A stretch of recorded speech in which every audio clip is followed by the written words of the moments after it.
কিয়ামত পর্যন্ত যার 10 লক্ষ টাকা আছে ব্যাংক তাকে 10 লক্ষ টাকা দিবে।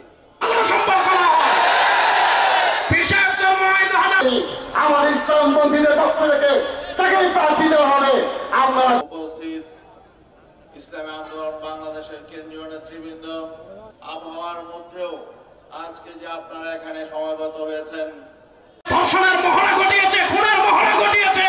ওই বলতে চাই, আজকে জনগণ বিশেষ করে যারা ইসলামকে ভালোবাসে, মৌলিক অধিকারের পরিবর্তন হচ্ছে, জনগণ আশা আকাঙ্ক্ষা দেখছে। আমরা আশা করি আমার মা বোনকে যারা ধর্ষণ করে আমরা কখনো তাদেরকে সমর্থন করবো না।